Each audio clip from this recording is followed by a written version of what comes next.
Welcome to For Real I Do with Brittany Ellis, the unfiltered side of weddings. From planning truths to vendor insights to navigating design, culture, and family dynamics, this is for couples who crave clarity and vendors ready to elevate. Your insider pass with just a little oversharing.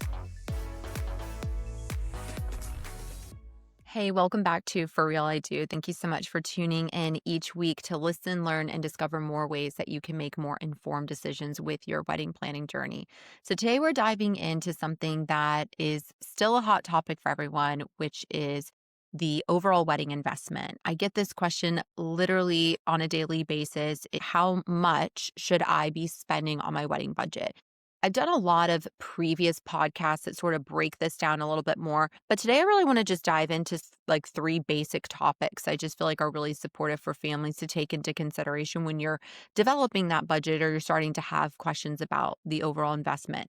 So whether you're spending six figures or more, or even trying to keep things a little bit more modest, it's still a serious investment, right? And so like any big investment that you would be making, regardless of if that's in investment accounts or into a home or into, of course, now your wedding weekend, I encourage you to really think about what is the return on the investment, right? So most people, when they think of ROI, they think maybe of the Instagram picture, right? That glamorous look. But the real answer really is simpler, which in my opinion, and in all my years doing South Asian weddings, I think the most important thing for any families is simply just having peace of mind, right? Not working your own wedding, families not running around looking for the ceremonial items or constantly being nagged for questions, or just in general having the assurance that all of the details are aligned, right? And so that you and your family can be fully present in the moment. Because I'll tell you what, it goes by so fast once the wedding weekend actually starts. And I think it's just really crucial for you to have experienced the return on the investment by truly being able to be present with the friends and family that are traveling in from all over town. So at Eventrics, we use what we call our North Star, which are our 3 C's. So the first C is clarity, which is aligning your intentions, your priorities, and what truly matters to you. We don't actually like to start anything related to the wedding planning process until we really understand the couples a little bit more. I had a consultation or an onboarding, with a client yesterday, and we really started to get to know them as a couple. Quickly, I realized that they were very simplistic in terms of their approach. They were very much not maximalist. They wanted something that felt a little bit more refined and polished. They certainly did not want confetti cannons going off as they were walking down the aisle. So it's just really understanding what your couple's needs are. And then just if you're a couple right now and you're trying to have these conversations with family, just think about in general, like what are the two of you gravitate towards, right? And then I have other couples that want to be up on stage with the DJ blowing off the CO2 cannons. So it just depends on what are your intentions in terms of the type of party that you want to host or the type of wedding experience that you want your attendees to have.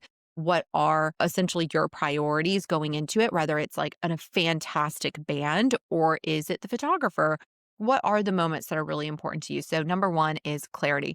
Number two is curation. So making fewer, more aligned choices instead of drowning in options. So when I first started in the industry, and a lot of families would shop till they dropped, right? You would be like quoting 20 different photographers. And it's like, what are we even looking for here? Are we looking just for like the best bang for our buck? And I think that what's been so great and so lovely about our industry, and there's a lot more education out there in terms of just making effective decisions. At Eventrics, what we do is we create more curated vendor decks that are in our alignment with our exact specifications, right? Back to that clarity, back to that original first point in the North Star, which is just saying what are the intentions and priorities of this couple, and then making sure that we're finding the vendor team that are most aligned with that so that our families aren't drowning in options. They really do feel like, okay, 1, 2, 3, which one resonates with me the most? Let me jump on a quick call with them. Let me see who I'm really connecting with, who I'm vibing with, and then really just moving the needle from there, right? The third component is confidence. So the outcome you feel when everything flows beautifully is having confidence just in the overall plan that you've put together with your planner. So one of my clients once joked that we work 2 steps ahead of IST, and IST is Indian Standard Time, if you've never heard it before, which I thought was just so funny. And they're totally right.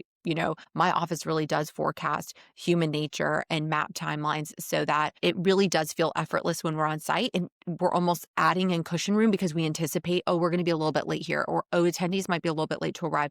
And let's sort of make sure that this timeline is flowing with the guests and the attendees that we have. And of course, we get a lot of insider knowledge from our lovely clients themselves. So today we're going to be diving into the three biggest factors that can make or break your wedding investment. And so the very first one off the gate is, of course, the obvious one, which is guest count. So the very first and biggest factor is going to be guest count. On average, for multi-day Indian weddings or fusion weddings, budgets break down to roughly about $1,200 to $1,500 per guest for a more modest multi-day celebration. And it goes upwards of $3,000 to $4,000 per guest for higher end luxury tier celebrations. Now, again, there's a lot of in between there, right? It can go a little less, it can go a little bit higher, but it really just depends on what your expectations are. So that means that the single biggest lever that impacts your bottom line is simply how many people that you're going to be inviting, right? And here's the reality check is that when you send out the invitations, you can expect about a 15% drop from the people that you actually invited to who's actually going to attend, right? So a little less if your wedding is international, but that's something to just keep in mind when you're sending out those invitations and you're putting that guest list together. So one strategy I encourage is building a tiered guest list. So create a tier one of your must-have people, send out maybe that information first, give them a separate RSVP by date, right? And then once you receive those, any ones that you had declines from, you can pull now from your tier two for those that you'd love to include if, of course, space allows. And capacity is a whole different thing, right? If you pick your dream property and it can only fit 250 people, right then and there, you're going to know that you can't really go over a certain allocation. So that's a whole different conversation. And we do have episodes that lean into choosing your venue and going into that. But you can stagger essentially, like I mentioned, like sending out the save the date so that you're always staying within your ideal guest count. And here's the heart question, if you will, is what's more important to you? Having every single person in your wider circle attend this celebration? And I know sometimes that's driven by parents, but is it also going to be, or is it to create a more elevated experience with a smaller group? So neither answer is wrong here, but knowing that answer is really just going to help shape what your investment is and what you're front loading more versus the other, right? And really that's going to just support in everything else is just understanding if the guest count is something you're not willing to fluctuate on and you're saying, 350 attendees is the least amount that it's going to be, then just go back to that original factor of like how much per person to expect. And that really is going to be most likely where you're going to fall in terms of budget. It's not to say, because I don't want anyone DMing me, it's not to say that you can't have a celebration for less, but I think just in terms of the expectation level, right? In terms of the tier of property, and what we're going to get to next, which is the number of events. All those things are going to play a really big role on you staying within the marker that you want to be within. So again, for clients out there that are really listening right now, again, guest count's number one and number two really is just going to be the number of events. So that is our second point. So the number of events that you host, I'm not just talking about the big three is what we call it, the Sangeet and or Garba wedding and reception. I'm talking about all the additional events, right? So there has been a trend in the last couple of years, which I love. It's like more is more is more is more when you're talking about the number of events, right? So now we're having like an elevated haldi with decor and catering versus something casual at home. And now we're having, a welcome party when people are arriving, which I love a good welcome party. But usually that means we're now adding another round of food and beverage, right? And then on top of that, we're stretching out this hospitality room. Love it. Anybody who knows, about the hospitality room, where we're stocking that with like dry snacks and chai for your guest. And really each of those touch points add up, right? So in fact, the food and beverage alone can account for about 70% of your total investment. This is why I always tell couples to sit down and ask which events are absolutely vital for us to host at the level that we want, and which events are nice to haves that could be added later or simplified. So if you want to splurge on that unforgettable Sangeet and an incredible wedding reception, maybe the welcome party is lighter and more casual. It's really just about finding that balance. And I think that's just going to help make sure that regardless of what your investment is into your wedding weekend, that we're being mindful of keeping things somewhat balanced so that you can really get the impact for the events that you're wanting to bring forward. Okay. And so the last factor is, of course, location/season and tier of venue. So the third factor really is the where and when that you choose to get married and the type of venue that you select. So every destination has wedding season, which is usually tied, of course, to weather, because why would you not want to get married in the best time of year at that location? I know when I'm personally planning vacations, right? Like I'm not going to go to a location where the weather is going to be rainy or muggy or, hot. I get enough of that in Florida, right? So for example, in Florida, our peak season usually runs October through May. And come summer, it's hot, it's humid, it's hurricane season. And on the flip side, in September in California, wine country is, I feel, in its peak beauty. But here's the catch is that everybody else wants that time of year too, which means less flexibility to negotiate. So your venue tier also matters because an offsite property like a vineyard or an estate has a one-of-a-kind cost structure, and a luxury resort, say like the St. Regis, comes with premium pricing but often more built-in conveniences for your attendees and things to that end. So the time of year, the location, and the property tier you select can swing your wedding investment, if you will, dramatically up or down. And that's really just going to be something that to take into consideration. I'm not saying every single couple is going to opt for offsite and then also pairing that with another property, but that is going to directly tie to if we're getting transportation and if we're getting into tenting, and all those things are obviously going to be variables in the bottom line.